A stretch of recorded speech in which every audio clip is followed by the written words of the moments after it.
All season, all year, last year, the year before, I told you guys clenched ass cheeks is the way to go during playoffs. If you're ever in question, if you're ever in doubt, if you're past game 5 of round 1, always click the under because the ass cheeks get clenched. The refs don't want to decide games. Both teams usually get one solo power play, and the game ends up 2-1 or 3-2. That's what I'll leave you with. How's this for a little bonus? Some Sunday NHL sniffs, because this is a momentous occasion for years. Legitimately, years. It can be in the middle of the season and people are saying God knows what. But what we always preached here is just get to the time where those ass cheeks are clenched. I believe until the summer starts, and as long as the hockey playoffs are still going on, I think my new nickname is going to be Andy Ass Cheeks. I think that's what it's going to be. Should we go Ass Cheeks? Now, Andy Ass Cheeks sounds a little bit better because you guys have seen, like, in the movie Split, where James McAvoy has all his personalities and he's always referencing the beast. He's like, oh, it's the last person. It's the beast. It's coming. The beast is coming. It's coming. And then the psychologist is like, you've created this. There is no actual beast. It's a figment of your imagination. And I believe that's what so many of the people who came across my videos over the last year have thought. This clenched ass. How many times you said, nobody pays attention to defense is gone. You guys saw it to the fullest extent, and I've been screaming from the hilltop. So hopefully, you guys were rewarded by enjoying the fruits of those elimination game sniffs. You're talking about 3 games that had full donuts going into the third period. 0-0 Friday, 0-0 Friday, 0-0 Saturday, and there's another Game 7 on our hands on Sunday. And what are we going to do? The same exact thing that we've been doing on the Patreon over the weekend. I mean, everybody who initially found me from the original playoff run 2 years ago, they probably don't even watch these videos anymore because they've already retired with the mass fortune that we were getting from these similar clenched ass cheek games. This is what we're going to look for once again. Every single game other than game 1 in this Dallas-Vegas series has been under 6.5. So although I urged everybody to get it as early as possible, some of the movement, the ass cheeks movement has now pushed the lines. In all these games, they're opening around like minus 190. The Toronto-Boston game went all the way to minus 280. It moved like a full minus 100. That's wild. So you got to get on them early. Probably already too late for that. Look, when it comes to you don't need to know, oh, wait, is Austin Matthews in the Patreon chat? They were saying, oh, my God, well, he isn't playing, but what about Samson? No, it has nothing to do with the quality of the goalies. It has to do with what? Oh, you guessed it, Phil. The clenched ass cheeks. Nobody wants to make that mistake, and everybody sits. Any potential situations, do they pinch? No, you always take the safe play and make sure you have numbers back. Is it the most exciting thing in the world? I would say no, but that 0-0 Vegas-Dallas game was actually incredibly entertaining. So what are we going to do? We have many ways that we can knock down this price. The last couple of days on the channel, what did I do? I went under 6.5, and I picked a guy to go under on his goals. I got a good candidate for that. You can go under 6.5 in this Vegas game, and we can go under half of a goal for the worst player you ever seen in your life, completely ruining his team this series. Been going down in the lineup, up in the lineup, tanks whatever line he's on, Joe Pavelski. They are forced to put a decent price on him because of the line. He is top line, top power play. But despite that, 0 points over the whole series. He's so slow out there. He hasn't even registered a single shot in 3 games.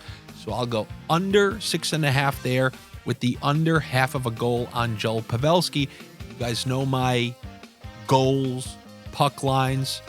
Give me the underdog, Vegas plus 2.5 with that under 6.5. And then if you want, you can add Pavelski in there. That will take it to plus money. as you've seen in these games, as soon as a team is up by 1 in the third, they're not pressing forward for more. They are clenching those ass cheeks. Another way we can knock down that price, we can go to Fanduel, use the classic no goal in the first 5 minutes. We've been living off that this weekend. It's been beautiful. Under 6.5. By the way, remember that Jamie Benn over 2.5? He went right back to killing everyone, meaning in a good way. He had 1 shot in the last game. So I'm gonna. You know what? Just let me do that on my own, because if you take it, you're gonna lose. How about we go no goal in the first 5 minutes, under 6.5, 2 shots on goal for Jason Robertson. Another option that you have is no goal in the first 5, under 6.5, no goal for Tyler Seguin. The reason I'm doing that is I know when a player he's had 3 breakaways in this series, that double chance that Hill robbed him on, snake bit players usually remain snake bit players, which is why I'm focusing on Seguin and Pavelski. And if you have balls, you can actually even take the under on their point prop. I'm a big fan of taking many unders on point props, knowing that more are probably going to hit in a clenched ass cheeks game than not. For example, that Boston game, any sort of under 1.5. You guys knew I did it with Marner the other night. I did it with Pasternak last night. Great goal in overtime. Great. Nice. You stayed under your 1.5. That's all I need to know. And we have a guy who fits that description in the next game. However, I will say this is a round 2, game 1 between the Carolina Hurricanes and the New York Rangers. So where in the end of series, you're way less likely to get a bunch of penalties called with that much breathing room left in the series. Early in the series is when you'll always see somewhat higher scores. But as you get further and further down the line in the playoffs, I even believe that whether it's game 1, 2, 3, 4, you're still unlikely to get high scores. Especially considering the fact that Igor Shesterkin is basically going on 30 straight playoff games without letting in 3 or more goals. He's let in max 3, so 3 or fewer in approximately its upper 20s, like 28 straight NHL playoff games, which is really, it's absurd. I mentioned this on that long Friday video when I did the kind of series preview. I believe of all the games that the Rangers have the absolute best chance to win, it should be game 1. Man, I got bad news. They better win this game. I'll tell you right now. Here's my prediction. If the Rangers lose game 1, they're losing game 2. They need this game 1. And I really think if there's a game for them to take, it should be this game. I'm going to go under 3.5 goals for the Carolina Hurricanes, simply because of Igor. And you know me, I'm a big fan of betting on streaks until they're dusted. And I also want to go under 1.5 points for Artemi Panarin, simply because until I see that this is not an ass cheek series, I'm defaulting to the under on player props. You can say whatever the hell you want. I don't care. In 2 of the 4 games against the Caps, he had 0 goals, 0 assists, and 0 shots. 2 of the 4 games, donuts across the board. Against a team like Carolina, he can get the 2 points. Absolutely. Depending on the power play status. If they get a bunch, I think he can get 2 points. At 5-on-5, I have him registering a grand total of 0 points, which brings me to some of the other bets that I like. As I stated in the series-long video, I think Carolina controls the entire series 5-on-5. If there is a game that the Rangers maybe can go back and forth a little, it's game 1 when you can use that home energy and come out like a guy on roids in that first period. But I'm targeting, and this is going to be all series, I'm targeting players who need to register points at 5-on-5 to hit their point prop, because the Rangers have one of those power plays that stays on the ice for 90 to 100 seconds. So you don't have to worry, for the most part, about Lafreniere, Roslovic, Wenberg registering points on the power play because they get such little time doing it. And also the Canes have a top 3 penalty kill. A secondary unit typically is not going to be able to crack a unit like that. So I'm looking at those 3 guys. I'm looking at the under on a point from Lafreniere, and then also the under on a point from Jack Roslovic. If the Rangers win, I'm expecting it to be in the same exact way that they won every single game when they played the Canes last time, and that would be on the power play. We'll see. We'll see. The Rangers have a lot to prove to me in this series. I called them a scam for the most of the year because they were negative 5-on-5 goal differential, and the majority of the playoffs is played at 5-on-5. So they have a series right now against the Stanley Cup favorite to prove to me that they are not a scam. And I will happily say that they are, because I've been with, they played a scam opponent in round one.